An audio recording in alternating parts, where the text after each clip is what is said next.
Është shumë e vërtet. Dëgjoj, Dhurata, unë shqyqyre kam burrin një njëri intelektual, që është sociolog në profesion, edhe shqyqyre kupton këtë pjesë. Ka qenë pak probleme fillimet, sepse erdi ajo fama erdi shumë shpejt, më thënë drejten. Erdi për 2-3 mujve që i shamtona mediat me intervista. Ishte pak problem fillimi, po pastaj jo problem nga ona burrit, po nuk ishim mësuna me qatë lloj jetesës.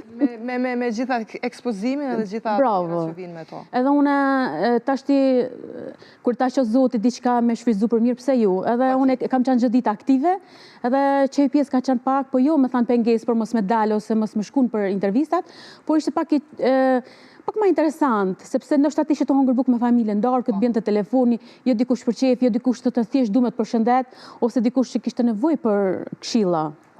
Shu që e kina menagju këtë pjesë, po shqyre e kina një marrëdhënie shumë mirë me bashorten, me burrin, edhe që të pjesë e ka kuptu më të ndrejten. Se dhe vetë është njëri që ka kontakt, për shumë, se burri jam ma përpara ka dhanë dhe mësim në post, se burri po në post, ka dhanë mësim adoleshentëve, edhe për këtë shkak e dinë, është në kontakt çdo ditë me njerëzit dhe e dinë se si funksionon.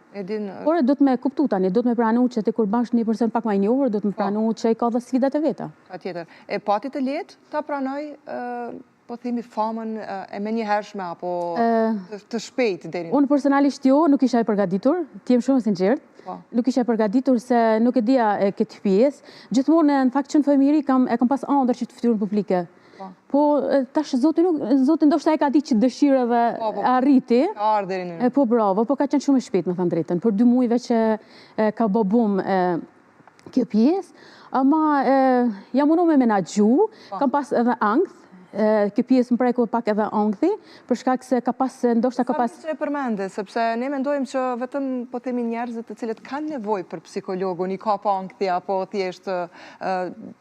Jo, na ka përdhe neve. Në këtë rast, e kemi një psikologe e cila po thotë që e ka ka... Po, një farë ankthi e pata, se ishte kontakti pa fund. Ka pas raste që ka 200-300, deri në 400 mesazhe i ka marrë në ditë, në fillimet. Edhe, do më thane, shuma më vinte kesh, unë jam dhe që tip që nuk i lanë njerëzit për me prit, edhe më vinte kesh mos me këti përgjigje. Do më thane, ishe shumë e varme. Tani ti kthej 400 mesazhe. Bravo.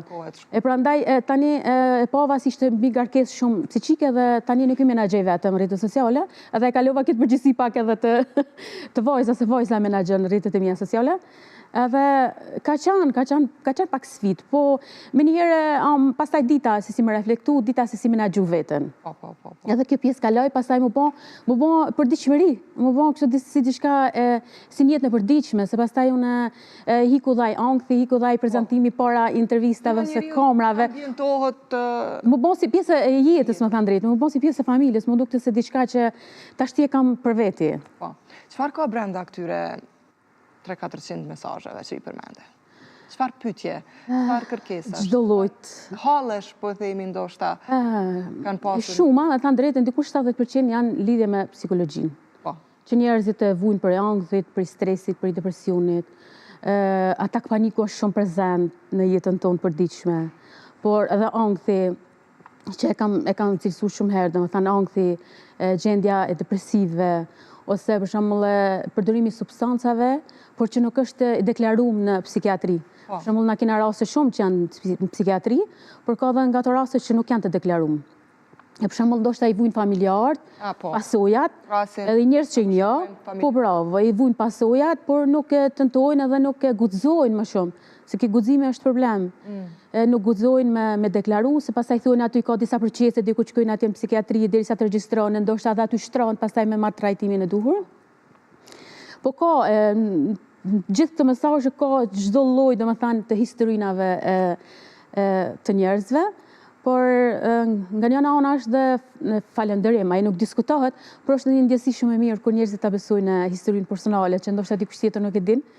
Normal që unë për shembull i di që i kam lexuar, por mbi të gjitha, domethënë besimi që ato kanë është shumë i vlefshëm. Liri, po themi, që të shprehin, ndoshta sekretet e tyre më me raste, për shkak se ka dhe nga ta që nuk kanë siguri se mendojnë që na psikolog muna me fol me koleg ose me dikant tjetër. Na nëse tregojmë një histori, na kena drejt dhe ti e din se si është etika profesionale, Ne nuk kena drejt japim emra, Patjetër. por nëse ne tregojmë historinë, e tregojmë pa emra për shkak me motivu dikant tjetër, ndoshta nëpërmjet ekranit. Por ka dhe nga ta që e kanë atë stigmatizimin akoma, prezent, po, edhe unë e kam cek disa herë që kanë shumë nevojë për psikolog, e pranojnë edhe vetë, por thoi nuk mundë më shku të psikologu, po do të më shku neurolog, se fjala neurolog ju duke pak si ma letë, ma butë. E të nëse i thu për psikolog, duke sikur je i çmendur dhe... është e kundërta në fakt. Bravo, edhe e kanë... Ta shikosh psikologjia, merret ndoshta më shumë me sjelljen. Me sjelljet.